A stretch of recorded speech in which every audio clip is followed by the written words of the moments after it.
King is back, baby. I'm on gas. Yo, Flex with it. He's fat. You there, sitting at home, acknowledge me.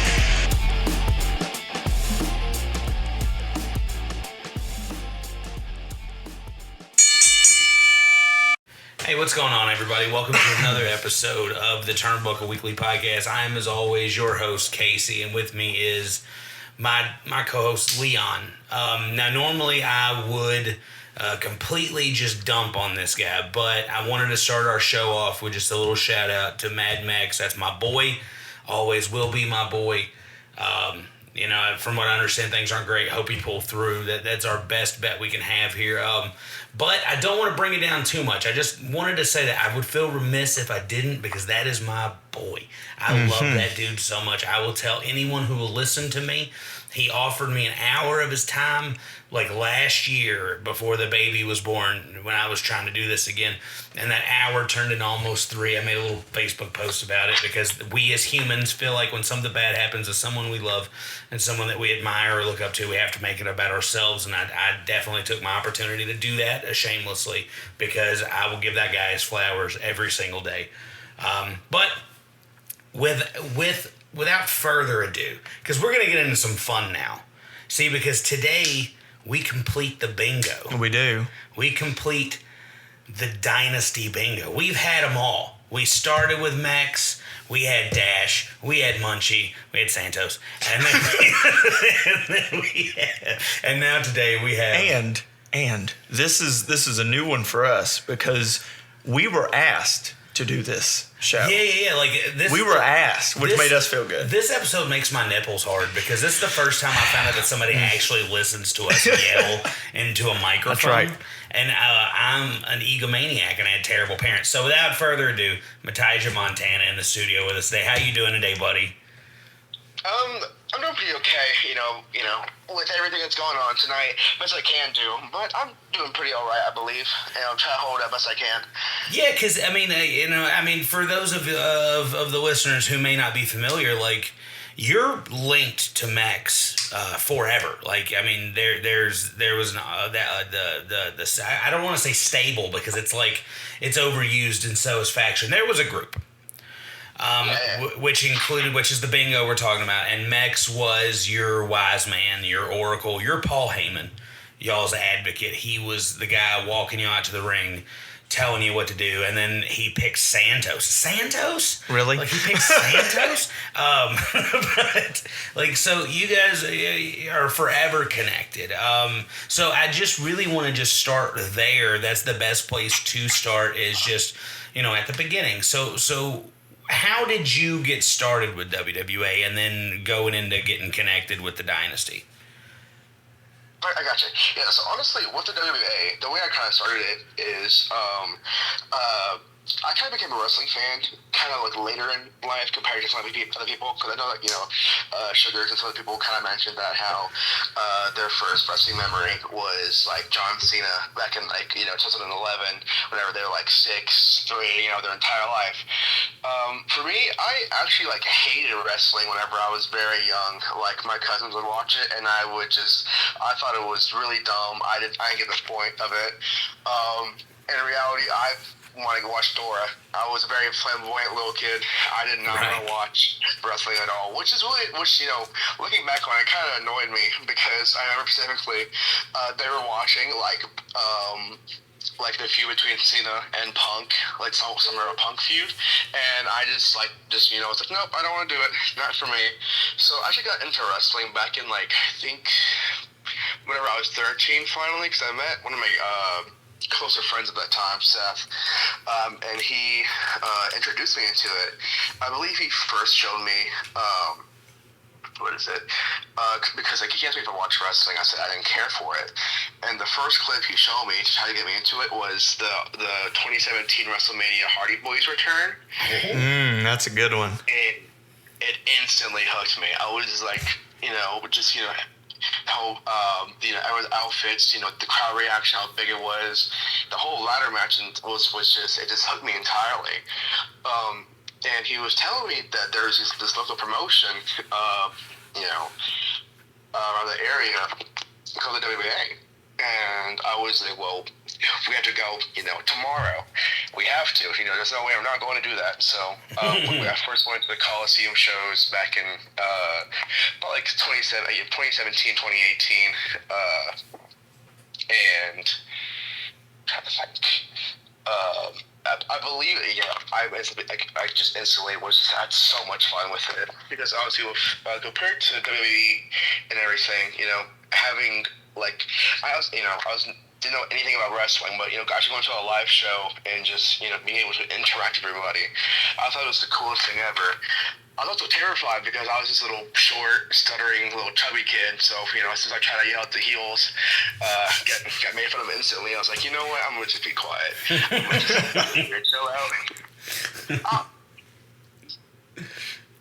Well, see, and that's funny because when we interviewed MK Swift, he was another one that absolutely just hated wrestling, despised it, thought it was stupid.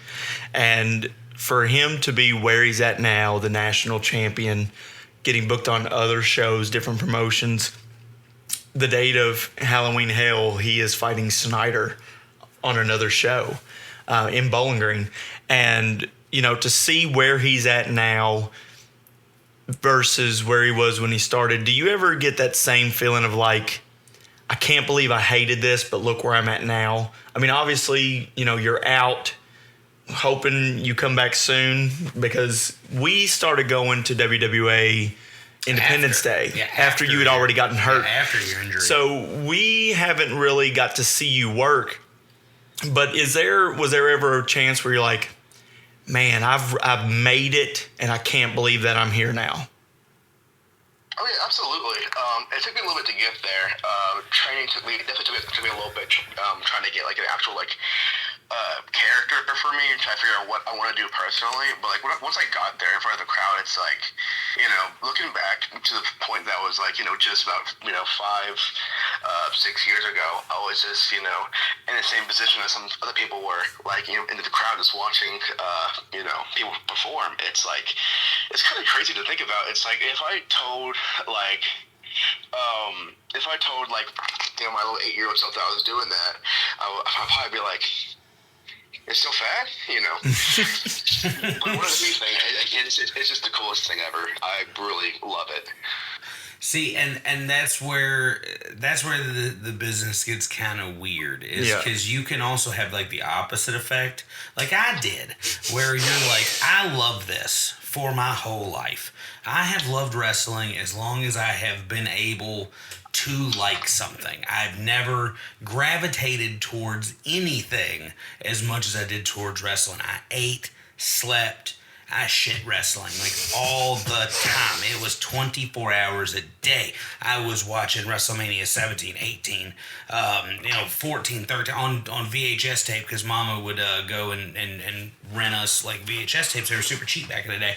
And we would just go rent these tapes. And then I start getting into a ring and falling down and grab a hold. And I hated it. I hated it so much. I was like, this is not fun. This is just not fun. It's fun cutting promos. It's fun stirring people up. But when the training process breaks you, it could be so different. So what you're telling me is you like everything about professional wrestling. You like cutting the promos. You like, rising up the crowd. You like hitting people, but you don't like getting hit. No. The getting hit wasn't so much the problem. Or is it the slamming? It was the slamming. It wasn't that. It was more about the politics, and it was more about the person who I was working for. And look, it's not our fault that you hate wrestling because you didn't tuck your chin. No. I took my bumps fine. I did piss myself on the first bump. I 1,000% just wet my pants. And but yeah, mine was 100% I didn't like who I was training with. I didn't like who I was essentially going to be working for. He was trying to do very now I'm finding out shady stuff that I thought was just part of the business. And then I met some guys in Michigan that are super nice and super hip on the business, and they were like, that's not normal. That used to be normal.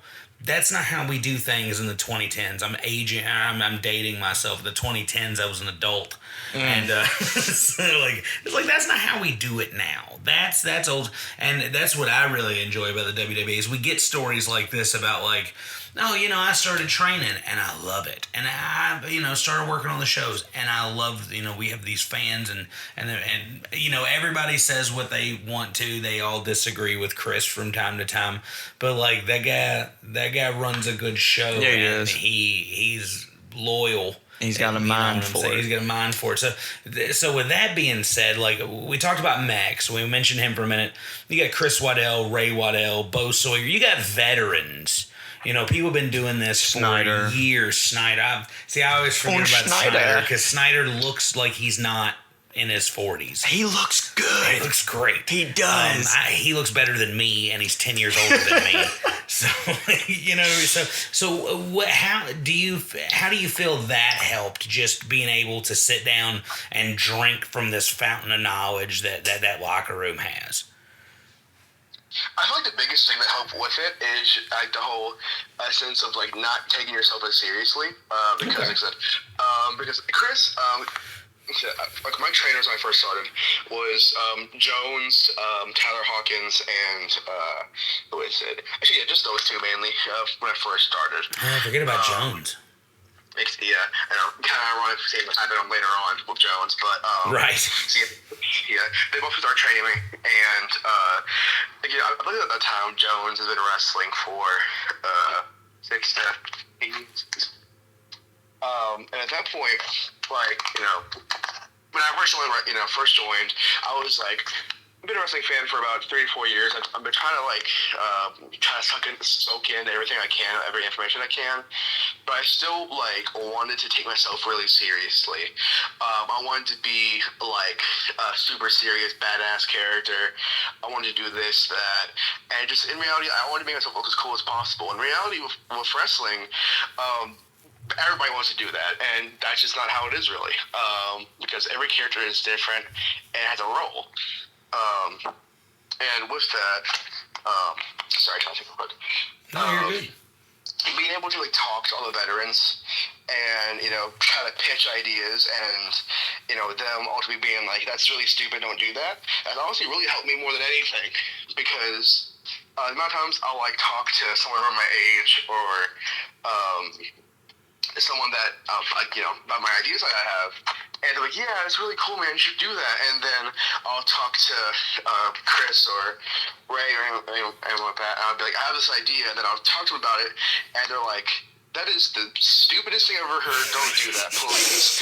In reality, that's more hope than good because if I were to do the things that I want to do, that I wanted to do whenever I was 17, 18, I'd probably, wouldn't go very far.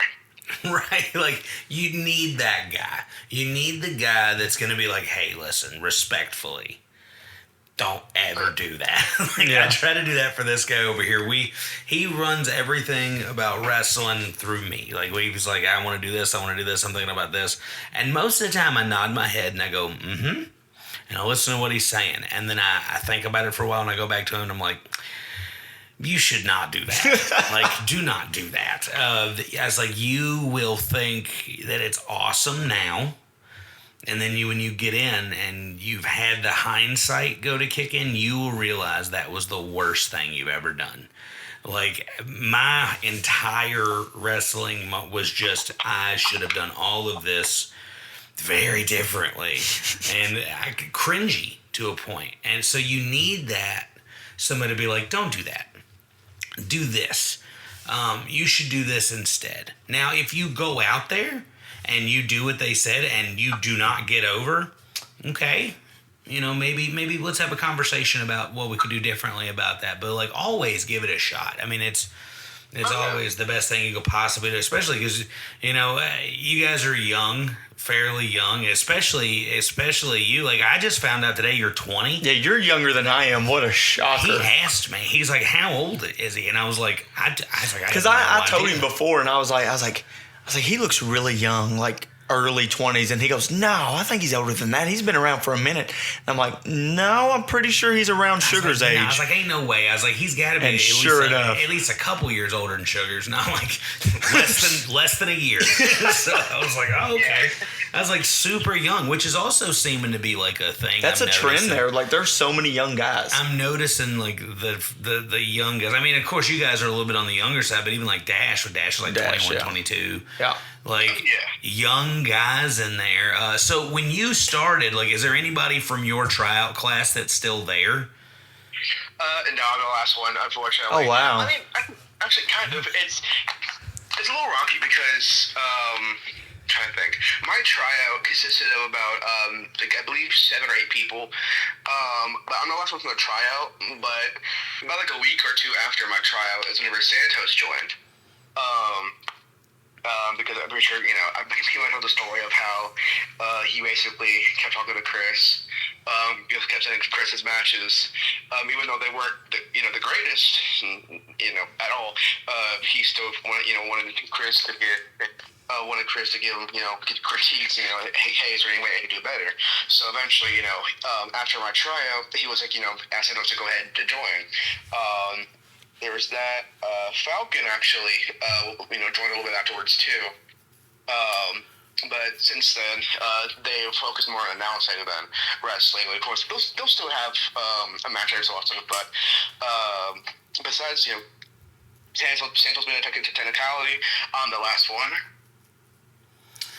Well, and that's the funny thing too, because you mentioned Chris having some training, Falcon, and they did really well in that match that he tagged with Marauder. Yeah, it was Falcon, Marauder, and the Gods. Yeah, for the titles. So that was the first time I found out Falcon was a wrestler. I didn't know. I didn't know that there was no wrestling that they joined experience at the same time too. Which we keep saying Santos, and I feel like if we keep saying he's going to pop up like a Latino, Beetlejuice.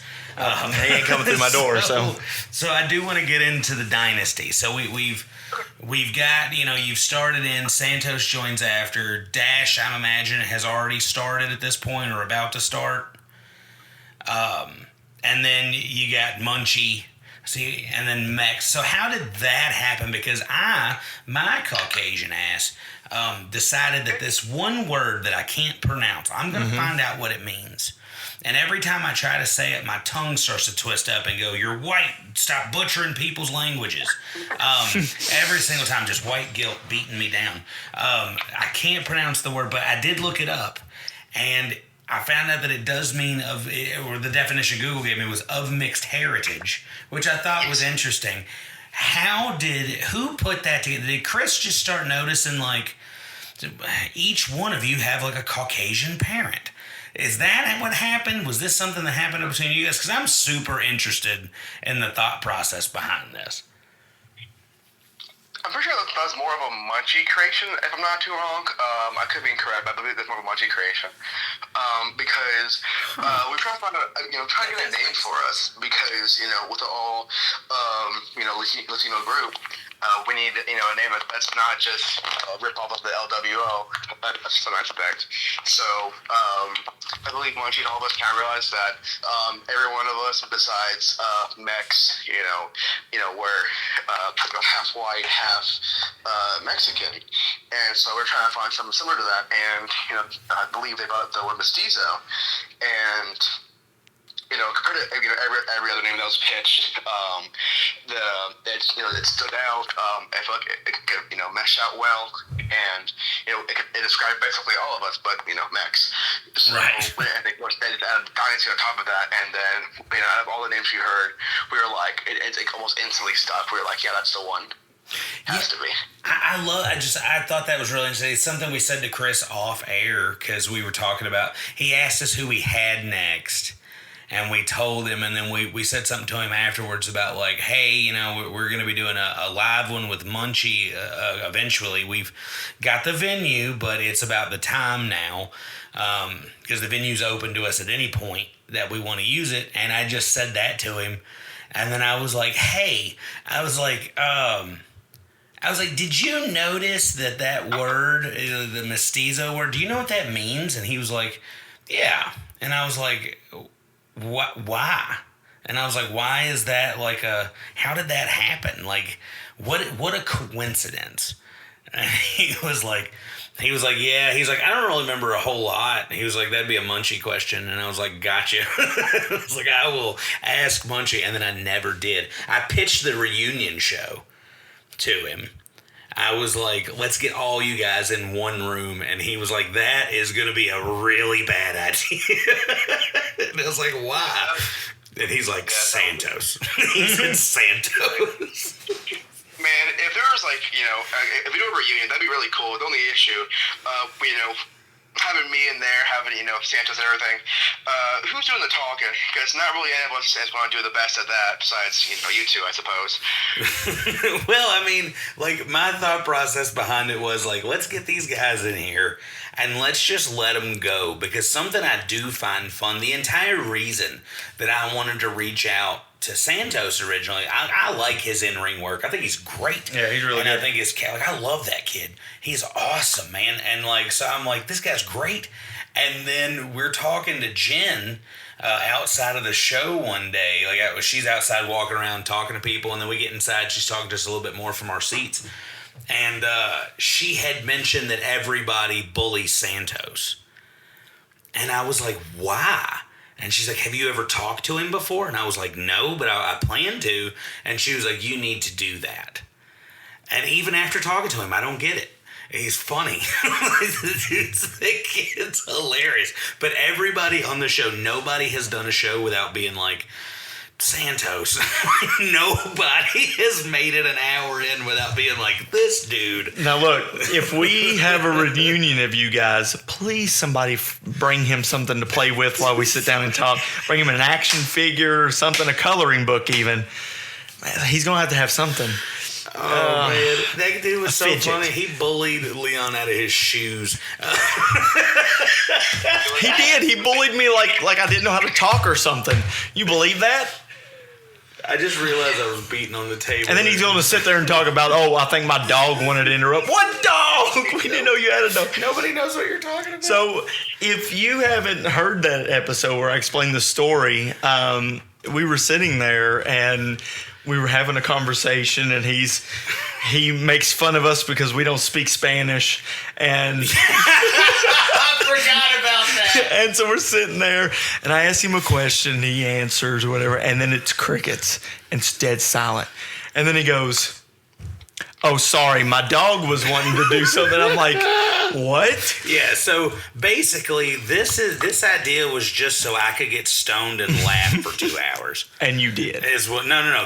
The reunion was just an idea for that. Yeah. I want to get stoned and laugh for 2 hours, and I think these guys would all be super funny to listen. That one's going to have to be in person. I wanted to make it happen. But so now let's fast forward. So had the dynasty broke up by the time that you had hurt yourself, or did that happen while the stable was still kind of on its last little run? The last little run. So I'm trying to think. So basically, what happened was, I hurt my knee all the way back in April of 23. It's been hurt for a while. Basically, I wasn't training, fell on it completely, and for the pop, I was like, man, that's not good. But I was 17, I started training, really stubborn, and I'm like, man, I've been training for like 3 or 4 months. I can power through it. I'm gonna try to. And got an X-ray, but since the X-ray can't see my tendons, they're like, we don't really see anything, but you might need an MRI. But I was really stubborn, so in my head I was like, no, I'm good. I think it'll be okay. I think it's just a sprain. So I went back to training after a little bit. After a while, my doctor said that so much scar tissue will build up that I can eventually that I can eventually, I can wrestle, but eventually it'll go completely, and I was okay with that. I understood the risks and everything, and I was like, yeah, that's something that I can, I think it'll be okay with. I mean, I'll just get it whenever I need to. But, the whole dynasty, the whole storyline was about to, kick off with the whole disbandment and everything.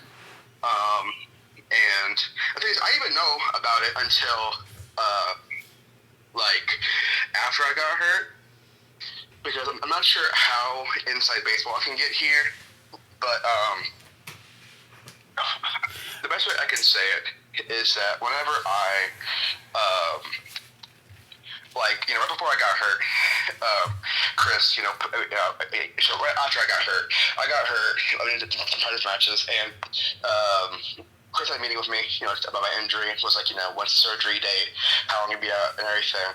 And he was like, since, you're about to have this, I'll go ahead and tell you the original plans.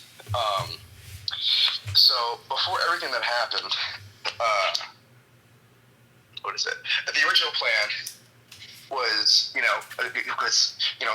after I got hurt and everything, disbandment, Santos turned heel on Munchie. They had the whole thing of him with the attackers, and they had that really good, no holds bar match.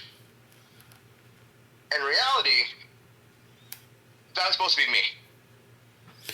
Like, you were supposed to be the one that turned, or you were supposed to be the one that got turned on? Oh, my bad. Sorry. It was going to be me and Santos going against the rest of the dynasty. Huh. You know what? I could see something. I did notice that, because when we interviewed Munchie, I asked him, have you always been a babyface or have you been a heel?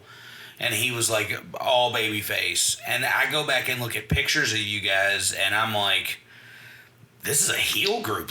You guys had the look of a badass heel group, but the fans loved you, so that's great too, because then you get to be badass and the fans like you all at the same time.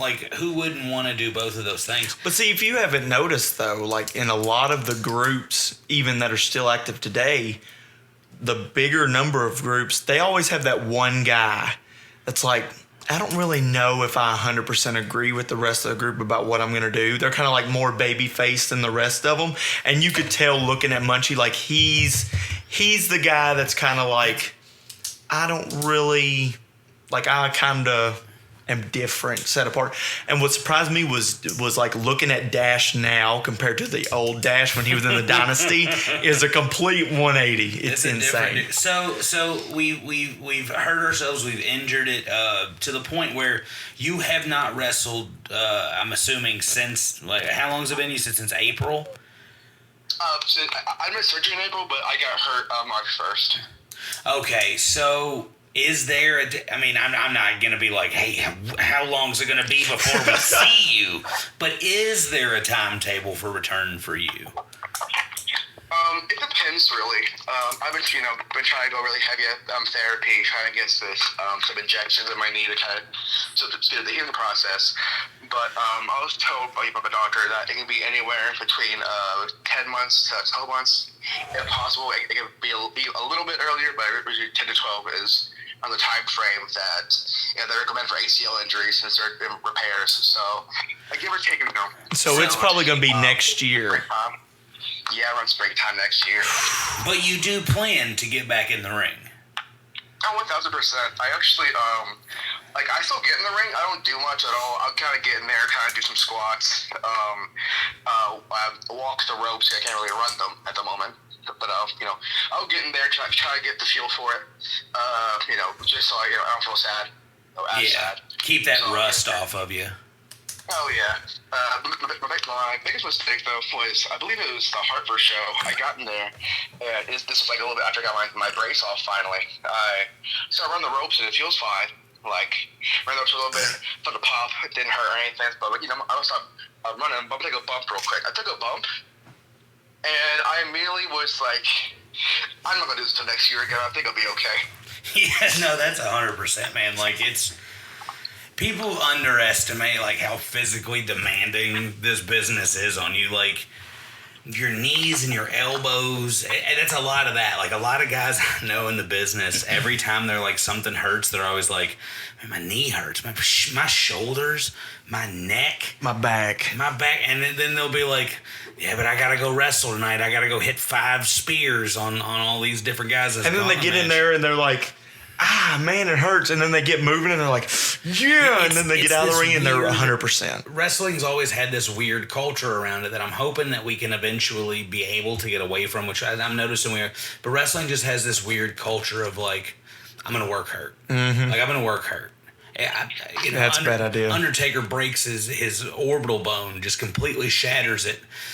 Give me a mask and I'll go work Mabel. Yeah. You know what I mean? Like, no. And football doesn't have that. People are missing 2 games for turf toe. Mm-hmm. That means you just stub your toe a little bit. Like, the baseball players missing games because they injured their hand. I had a guy break my hand in baseball with a curveball. Throws this like 55-mile-an-hour curve. We're in like 6th grade. Smacks me in my hand while I'm holding my bat. Shatters 2 of my fingers. I put my glove on because I was playing third base, I think, at that time. And I hadn't been moved to pitcher yet. And I go over and I put my glove on third base. And I'm playing. I'm catching and everything. Like, it's fine.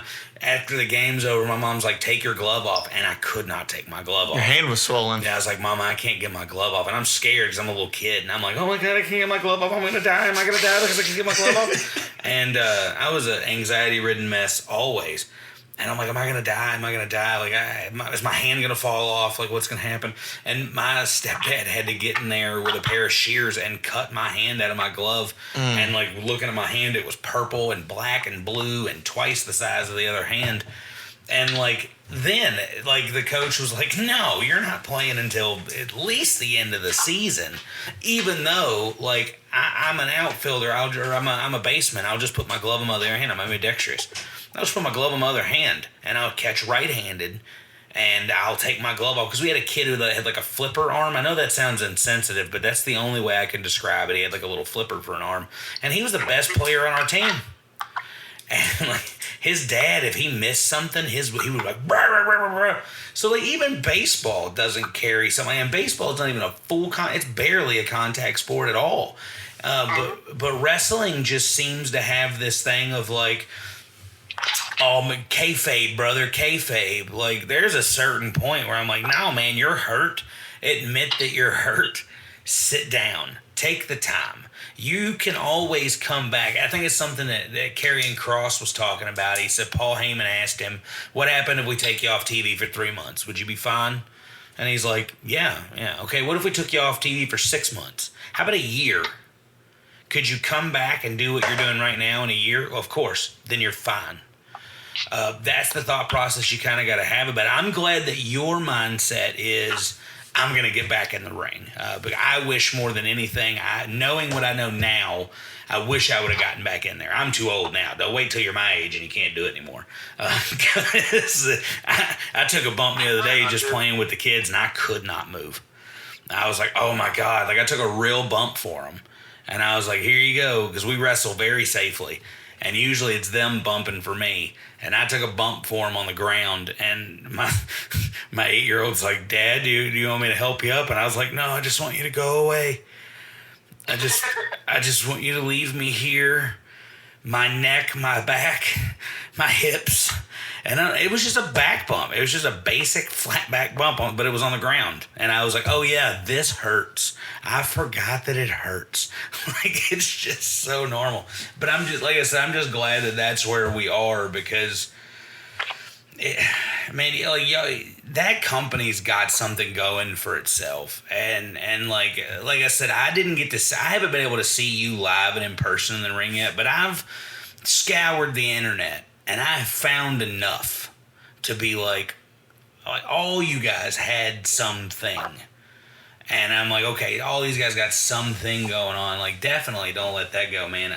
But so it turns into an ACL injury. So you said you're still going to shows here and there and trying to get in the ring, or you just, you know what I'm saying, is it like a every once in a while kind of deal? I try to go as much as I can. I've been about like every show. I've been trying to go. I'll miss one every so often, but I'll try to go to every show just to kind of see everybody, try to get in the ring, and kind of just try to see how I'm feeling, how my comfortability is. Also, I also try my hardest to help out the newer trainees. But I'm not a trainer by no sense, but like if they're one of my favorite things to do is we do practice matches, right? Basically Right. before the show, they'll have people either on the show or not on the show do matches that'll see how they're dressing. And can't really say who's currently training or anything, but if they're training or trying to get a match done, I'll kind of listen to them, kind of plan it out, and if they're trying to find a move that kind of fits their size or anything, I'll try to get suggestions or anything. And it's really fun. It's really, really fun. I love doing it. Like there's one guy we have, kind of smaller stature. Trying to get a practice match together, and he's like, "What if I try to do a running Liger bomb?" And I'm like, "Your opponent has like 6 inches on you, and I got 100 pounds. So you're not doing that, man. I'm sorry. Dude. I know it's cool, but you can't do that." Dude, we have so I have the same thing about that. Like, so there's these videos. I don't know what the company name is. They're British. And they're always doing. I know exactly what you're talking what I'm talking about? Yes. The big fat dude with the mullet. Yes, he always does the moves. And he always does some. Say, what is it? Will Cruz, I think the guy Yes, is. yes, Yeah, Cruz, that's yes. his name. It's just whatever company it is that he's training I with. think for Super Wrestling, I believe. Yeah, Yes. so like I'm seeing them do their moves and things, and they're like, "What should this move be called?" Now, half of the moves already exist. Yeah. And they're like, "What should this move be called?" And I'm like, "The Yokosuka cutter," because that's what it's called. Or they'll something like that, but they'll always have somebody that does like, okay, double underhook into up into a Canadian rack, and then I'm gonna drop them down, spin them into a DDT. What should I call the move? And I'll always comment, I hope my opponent weighs 98 pounds. Driver, like what are you talking about? I just don't understand.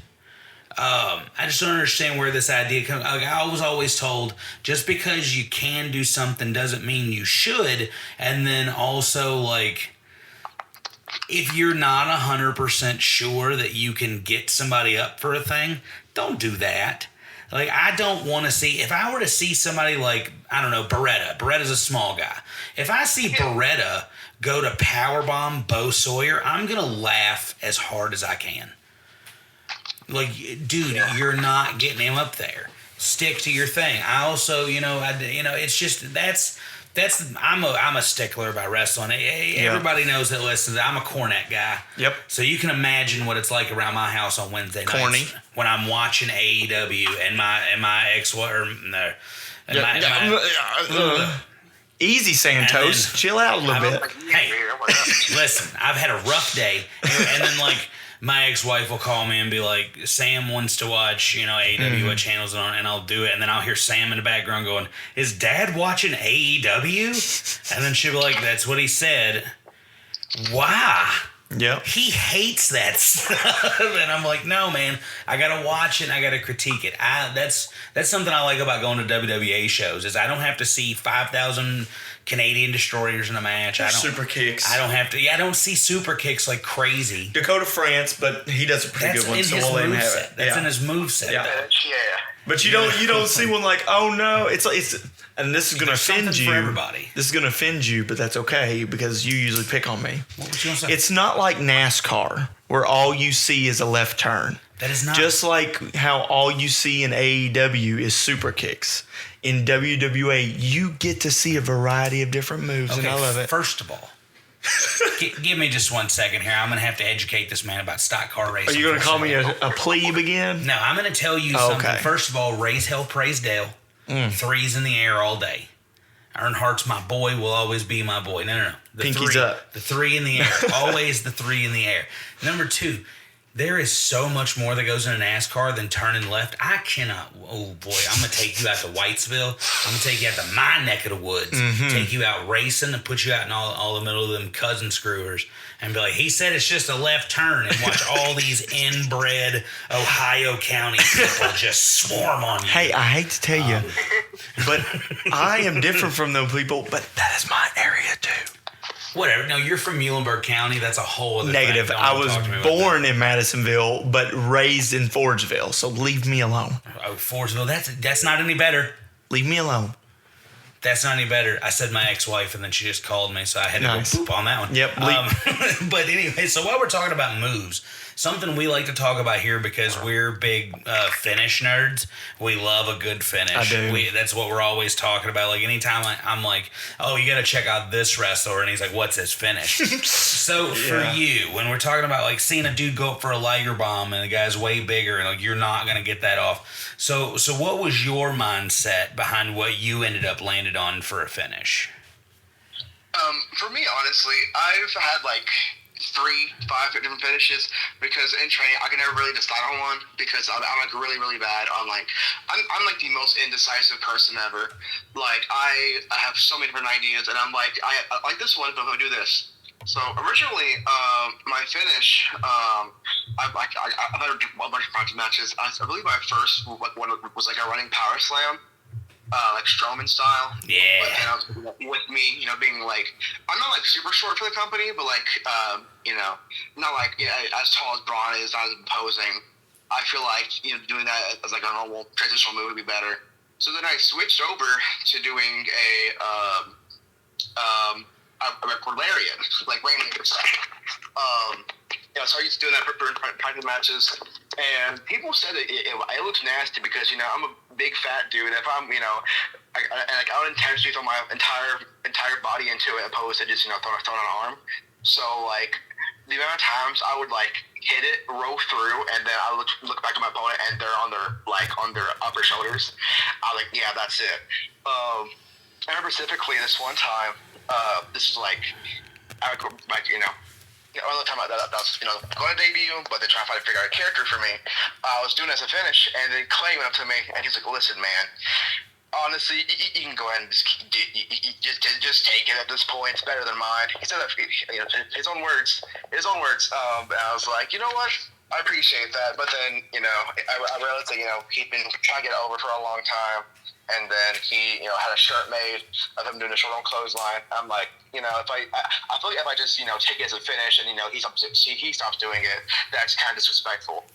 So then I stopped doing that, and then I switched over to the F5, which we used in practice matches, but I've hit once in an actual match, which was the Gang Warfare, but it didn't finish the match.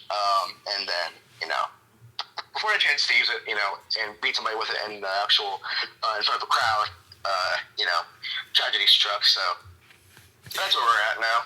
Well, I mean, I lost all train of thought just then. I said, well, and then my brain went, No, they're good. I'm on every day. No, dude, today, it's just been one of them days today. Like, I had 3 days off in a row, which has never happened the entire time I've worked for this company. Except like one time when my kid had neck surgery, I was off for like 2 weeks, and then I went on vacation for a week. Other than that, I've never had 3 days off in a row before, and I went back to work today and just started getting ready for like the most stressful time that we have 4 times a year.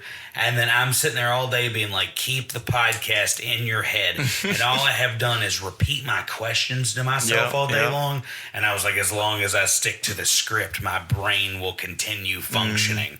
And it's not true. It's not true at all. So speaking of finishes, I don't know if you saw it or not. Did you see Bo Sawyer's post? Yeah, what about him doing the meltdown? That is now his new finish. My brother used to give me that when we were little kids all the time. Which I think is great. So bad. And speaking of Bo, because he was wonderful when we had him on the show, earlier we talked about, the advice that you took from some of the veterans. And we had not known prior to having him on the that he has been around for a minute, Bo Sawyer. I watched a documentary of him, and they asked him, it wasn't really a documentary, it was kind of like a video podcast. Mm-hmm. And they asked him what he wanted his legacy to be. And it was to help out the future generation. How big of a help do you feel like Bo Sawyer has been to like your group of trainees, like you younger guys? Because everybody that goes to the show sees him as this big monster, that just goes through and murders people, but nobody really gets to talk to him on like a personal level like you all and like us have had a chance to do. So how big of a help was Bo Sawyer to you? To me, Bo Sawyer was a big help because my biggest issue for the longest time was, being a bigger guy, like being a wider, have the weight advantage from almost everybody. I wouldn't really work to my size. Like I would try to run really fast, running spots, do this, do that. In reality, I need to be like a big, imposing kind of like immovable object. But I didn't want to work that way because I was a huge like NXT, a huge NXT fan back in the day. So I, would constantly watch Adam Cole, Finn Balor and stuff. And I was like, I want to do that. And in reality, I was like 310 pounds, so that wasn't happening. So I was talking to Bo. And he helped out me a lot, trying to work to my size, find moves that work better. And he's like, it's just common psychology. He's helped me out a lot. Bo doesn't like directly help with training, but like Bo is those people that if you go up and ask him for advice, he will try to give you as much as he can. He's been a really big help for me with my whole wrestling style and psychology and everything. Wonderful. Well, and that just goes back to what I was talking about earlier with like the fountain of knowledge that lays at that company is quite frankly makes me jealous. Yeah, because I had a jobber for Jerry Lawler to tell me everything, and he talked about those jobs like it was a world title run, and that's all that we really had was just that. And it would have been I'm super jealous that I didn't have that. If I would have had that, I think I could have washed off the sourness. But I do want to get to a portion of the show because I'm watching the time and I know how much time I've got allotted left. But we haven't talked about something that I said we were going to talk about, something that you nerds have been waiting on forever to talk about. And that's, we're going to talk about some video games. All right, bet. We're going to talk about some video games because we've been talking about some 2K. Been talking about the 2K. So Leon over here has been what's the word for it? What's a word that's not a slur to use for how you've been about playing WWE or offensive in any way? I'm trying to come up with a non-offensive word. I've been busy. Okay, so I'm gonna go with you've been a dick. Okay. And not played WWE. Not played WWE with me in some time. Sorry. So the WWE 2K love, it runs deep here. It does. See, I have something up on YouTube that I've played every WWE game in existence because I have been alive for all but two. Whoop-de-freaking-do. I've been alive for all but two. Look, don't you put that evil on us because we're younger than you are. I own both of them, nonetheless. Hey, So I had the very first video game that I ever played of WWE, and that was Here Comes the Pain, and I still have it. Overrated. It was fun. Overrated. Look, I like driving a forklift, and running over people. It's okay. Overrated. You're overrated. The best thing about that game was Ultimo Dragon. Anyway, so I'm going to go to our guest because nobody cares about your Here Comes the Pain bullshit. Leon. Whatever. Nobody Start with cares. me on that. Guest at hand here. So when did your 2K journey start? If you, so you're just a wrestling fan within the last few years. That would have put, 2K17 would have been where you started, or am I wrong there? 2K18 is where I would have started. Oh, Because, okay. I didn't have it personally, but my friend Seth did. And basically every day after middle and high school, I go over to his house and we play it and hang out almost every day. So 2K18 was a game for me. But then as soon as 2K19 came out, I got some birthday money, got that for myself, and just would nonstop play it over and over and over again. I've made so many characters, trying to figure out I just do so much. I probably have maybe a tiny bit less hours than Leon does in that game. No shot. No shot. There is no way anybody on the face of God's green earth has played 2K19 more than me. Ain't no way. Not even close. Say more. It doesn't matter. Nowhere close. What's your exact hours? Exact hours. Sorry, a little bit less than maybe, but I play that game a lot, genuinely, every day before bed. As soon as I get home, it was insane. I can still hear that stupid ass song in the intro. The same one that played every time you booted it up. What was it? I can't remember what it was. But it really, you started up and it would just say "blow my mind" like 6 Yes, times. blow my mind, blow my mind. Yeah, and it would just, and it was every time you fired the game up. Okay. Awful. And particularly in that game, I remember it was like the screen, like the little menu select. It was like a bright white, and you couldn't change it. So every game I play, I try to play at like 3 a.m. I turn on the game and I flash screen myself, and I'm like, I'm going to bed. I don't want to do it. What game is this? So 2K19, I have that. I don't remember their that. menu is a solid white menu with the red, and it's got like Brock Lesnar standing there. If you play it in the pitch dark, like my mom would always make me go to bed at like 10:30. So like I would stay up till like midnight, 1 o'clock, and she'd get up, like go to the bathroom, whatever. And she would always catch me because you could see the light from the screen underneath my door because that game is that bright and you could not turn down the brightness. It was awful. So I worked third shift while that game was coming out. So nobody cared what I did playing. And I was an adult. If anybody would have come in and been like, turn that game off, I'd have been like, piss off. I pay all the bills here. I cook your meals. Shut up. I work hard. I'm going to play my game. But see, I don't remember that thing, the soundtrack that much because I have this weird thing, and every partner I've ever had has always hated it. Chelsea, the current one, hates it more than any of the rest of them have ever hated it. But I play my video games on mute and have an additional television sitting in the living room. If you go in the living room, there's the big TV and there's the little TV for the baby, so I can play Legend of Dragoon while he watches Sing or Trolls or Miss Rachel or whatever the hell 2-year-olds are watching now.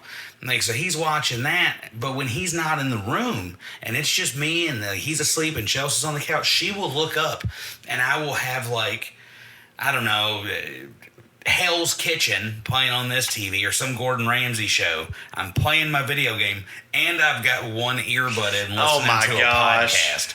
So the only time that I turn the video game off of mute is to set entrance music. But then I sit there and I'm like, why am I setting entrance music?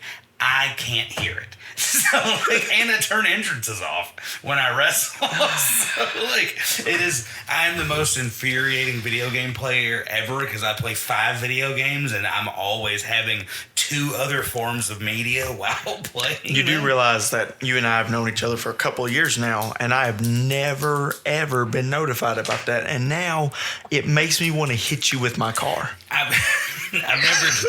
I'm not forthcoming with it. Those are things for my private moments. I'm showing y'all how the sausage is made while I'm at home. That's not really making sausage. I just like to use that term as like, that's behind the scenes. I'm letting you guys know what happens when I'm sitting at home wearing no britches and I'm scratching myself. You know what I'm saying? Don't look at me like that. Don't look at me like that. So anyway, 2K19. You ain't gonna tell me you ain't never got out of the shower, just sat down in your towel, grabbed your controller, and played some wrestling? You ain't never Val Venus'd? No. Get the hell out of here. Get the hell out of here. Well, it's been a good show, you guys. I'm gonna get out of here. So it's good though that which we're gonna have to add you up so that I can layeth the smacketh down. Hold on. That's where I have to break bad news to you. See, he and I were talking the other day. He's an Xbox player. Oh. I won't hold it against you, though, because I like you. I can get an Xbox. It ain't no big deal. No kids and disposable income. That's true. Piss off. But, and it's funny because, like Clay Williams, make me sick. Oh, my God. Get off that dude's nuts, dude. Come on. Do you make your own gear on 2K and then have it made so you can wrestle in it and fulfill your little fantasies of being an actual wrestler at some point? Because he does it too. I do. Okay, I may have done it once. So yeah, do you make yourself in the games?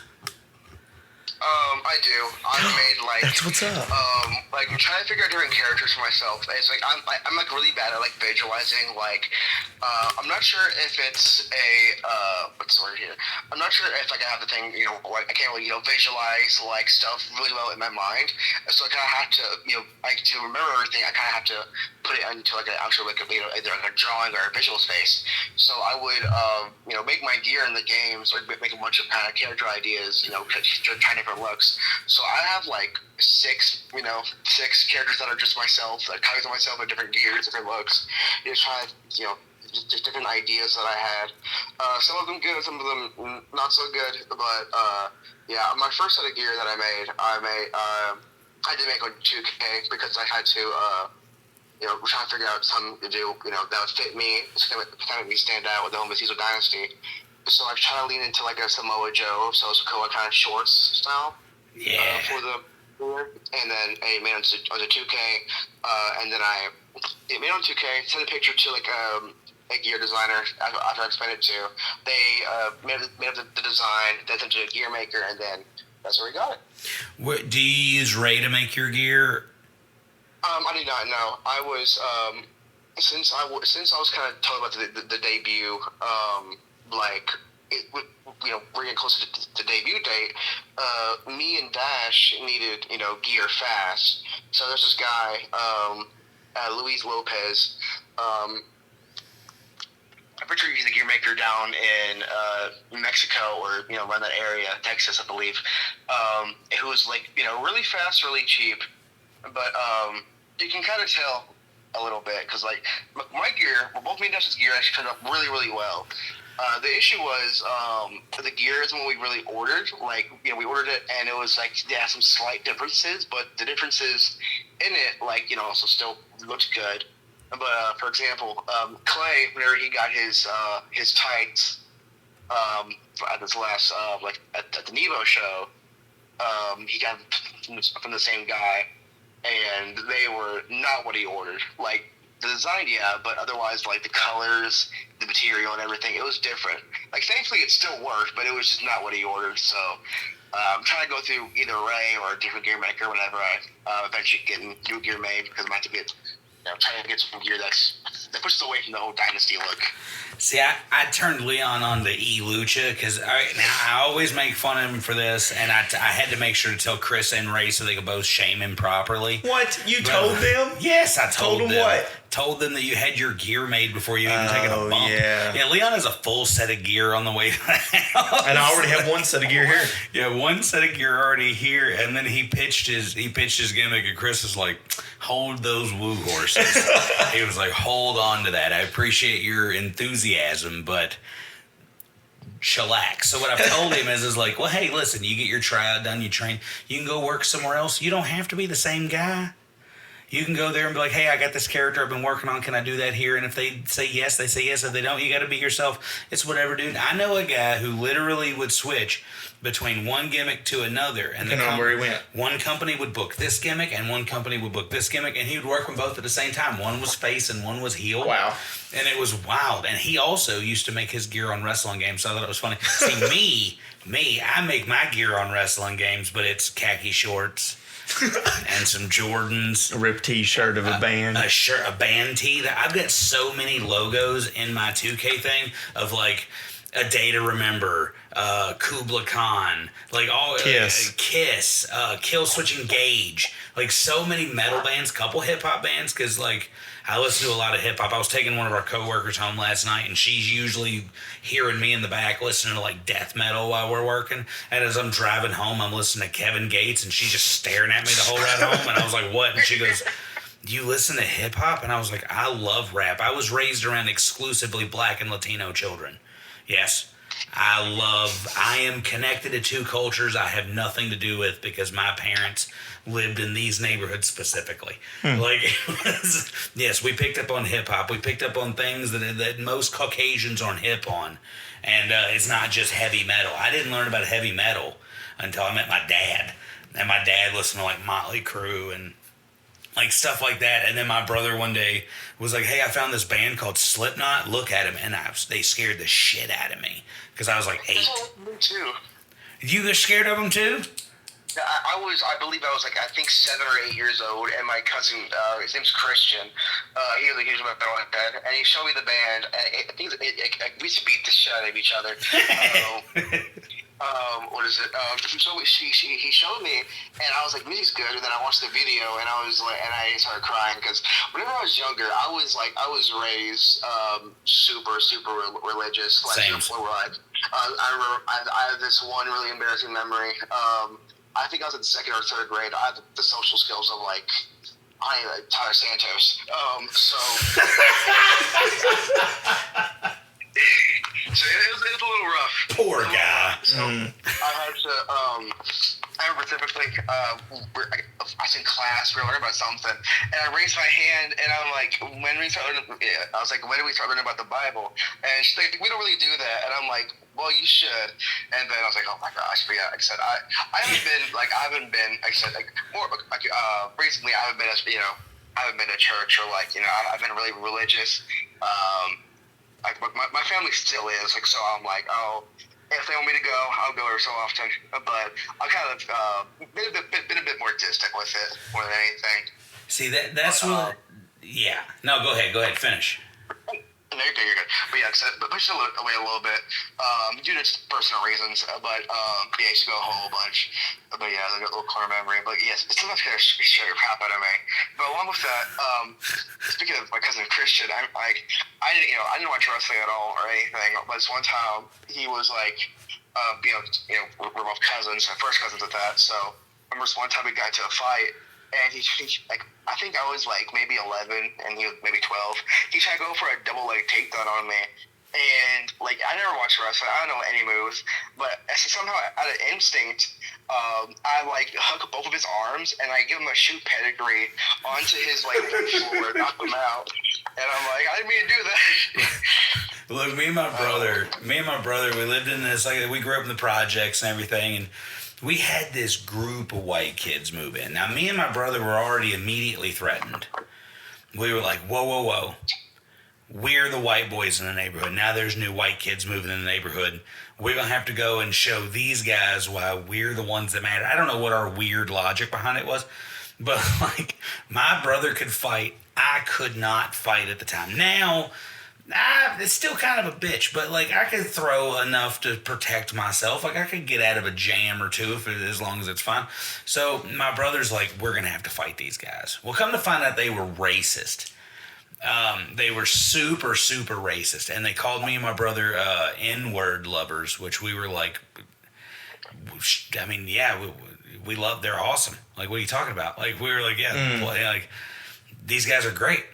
And then they were like, yeah, we ain't hanging out. We all a bunch of fried chicken chomping or whatever. My brother just walks up and goes whack and punched this kid in the face. And then his little brother decides like, oh, the big brother's fighting my big brother, so now I have to fight the little brother. I didn't know how to fight. He comes towards me. I was like, hold on a second. What would Undertaker do? I choke slammed this kid because I was bigger than everybody else. When I was 9, I was like 5'4". So, like, I was a pretty big kid. And I was big. I was taller than most everybody else. And I had this long hair in my face all the time, so everybody just kind of thought I was dumb. And I choke slammed this kid, and he didn't get up. And I was like, oh. I was like, this is what I have to do every time. So I'm DDTing kids. I'm hitting kids with... I hit a kid with a stone cold stunner one time. He had me in a chokehold, and I just grabbed his head, and I was like, well, okay. And it just landed on my ass. And I was Do like, you know how many people I've imagined in my head, like they say something to me crossways, and I'm like, what would Shawn Michaels do? You should super kick someone. It's super fun. And I'm like, I just want to... I was like, what's your name, kid? Stan. And then I just want to... I just kick Stan. And just go... Fun fact. That was Sean Spears. Oh, really? I didn't notice. Well, some people don't know. Yes, I know. Some people don't notice. Some people don't know, Leon. Some people don't know. But I'm not some people. I don't know. I think you are kind of some people. I think you just now learned that was Sean Spears. I've known that it's Sean Spears. this guy over here. This is going off the rails so quickly. It's all quickly. Your fault. Dude, shut up. Well, but we are getting down to the time where I ask the final question that we always ask. And then we're gonna get around to some plugs, and then we're gonna wrap up. I don't want to take too much of your day from you, but the question we always end these things on, something we're super big on here, is retrospective and just having the hindsight to know better now. If you could go back, let's just say, go back to when you started training, before the injury, when you first got into the business, you can go back, you get to talk to that kid, and you get to say, like, hey, this is what you should be doing rather than what you're doing now. It would better you in the future. What do you think that would be? Honestly, I don't have really too many regrets, but I'd say my biggest thing would just be kind of tell myself to try to take care of my health more, be less stubborn, be more open-minded, and just try to take care of my own body. Because my biggest thing was when I first started training, I was big. I was 5'9", 330. I lost a lot of weight since then, but then gained some back. My biggest issue was I try to be a wrestler, but I like to eat and I didn't like to work out very much. So that knee injury was honestly bound to happen no matter what at that size. So biggest thing was kind of take care of yourself more and just try to have more self control more than anything. I think that's one of the more level-headed answers that I think we've got. And we've got some good answers, and I think that's about one of the most level-headed answers we've had. Guys, I'm going to tell y'all what, I'm so thrown off by the news of today. I just want to really, really stress to everybody, we're never guaranteed tomorrow. We're never guaranteed even the next 5 or 10 minutes. Every second that we breathe and that we live is borrowed, and somebody's eventually going to come collect on that. So it is very important that we do hold on to those close to us. Just tragedy after tragedy after tragedy after tragedy here lately. It's very important that we hold on to those that we love. It's very important that we value those people. We make sure we give those people their flowers when they deserve them, and then things of that sort. I do, before we go, I would be remiss if I didn't give you just a few, however long you need, just to plug those socials, because more than anything, in the wrestling business, especially when you're out, the most important thing is remaining relevant and staying out there, making sure people can find you and they know where you're at. So just go ahead and take the next few moments, whatever you need, to just let everybody know where we could find you, things like that, and then we'll get out of here. All right, sounds good. Yeah, so I'm not on very many social media sites, but the one that I am on, you can find my wrestling account on Facebook at Matijah Montana. On Instagram, it is Matijah.wwa. Let me see. I don't think I have any other, but I will say, like I said, even from my personal page, Ty Schwartz, I'm on there kind of posting just bullshit about many glizzies, many hot dogs. I forgot about that. Yeah, glizzy gobbler over here. What is it? My girlfriend actually told me about, she personally, what is it? Demonstrated eating hot dogs as a double barrel.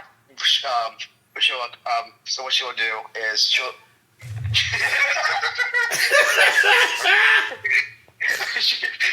was in the background. She just goes, "Bro."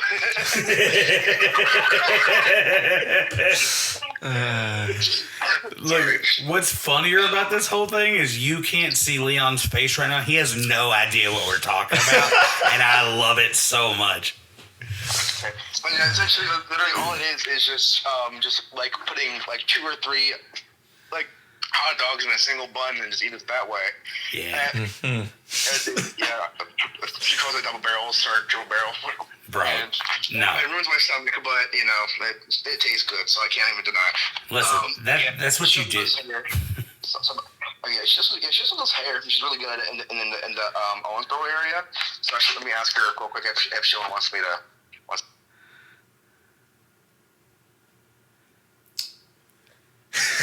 So it's super. No, you're good. I'm gonna real quick. On Instagram and on Facebook, it's her little stylist accounts will be in makeovers. She does my hair, which I try to take a lot of pride in. She does me very good. That's basically everyone very good. So if you need a haircut, I know Casey doesn't need any. That's right. That's right. Thank you so much. It's been a good show, guys. I'm if you need a color or anything, hit her up. She does wonderful. And I think that's about it. You know what?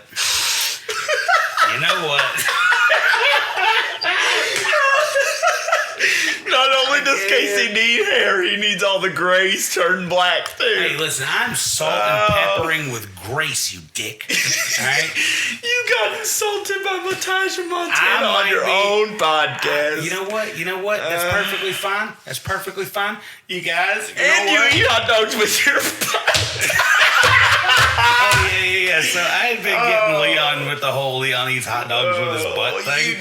And then I saw, so what he doesn't understand that we're talking about before I let everybody go is just he made a post like, no gas station hot dog is safe for me. And I was like, get them glizzies, boy. Like, yeah, you got to get them. Dude, every time I go They are inside. pretty good hot dogs from the Every gas time station. I go inside a Huck's or something like that, I'm like, and the sausage dog, we got some corn dogs over there. I love a glizzy dog. There's nothing better. A hot dog, a little relish, onions, mustard, because I'm an old man, and a little, you know what I'm saying? There ain't nothing better than all that in the world. There's nothing better than that in the world, and that's even beating making my children. Like, I've had Wow, more that's a fun bold eating hot statement. dogs, All right. but Leon eats hot dogs with his butt. Whatever. He eats corn the long way. Guys. I can see it. Oh, thanks. We've both been bullied on our own podcast. Oh. Don't turn your hat sideways to me. Oh, pinkies up, son. Guys, this has been a really fun time. I do want to apologize ahead of time for how brain scrambled I am. That's okay. This is sober. This is sober me. I'm sober as a bird. And I just got back from vacation, so I'm out of it too. But that's okay because we love everybody. It's awesome. It was a really fun show. I want to do this again, most definitely. That's why I did not cover everything I wanted to cover today, because we got to leave them wanting more. We do. Got to leave them wanting more. That's the secret here. Guys, like I said before, love yourselves, love each other, take care of each other. Let's get through the week so we can watch some wrestling like I'm going to do here in just a little bit. You know what I'm saying? A little NXT tonight. Y'all take it easy. We love you all. We thank you all for your time. And thanks, Mom. And kill it.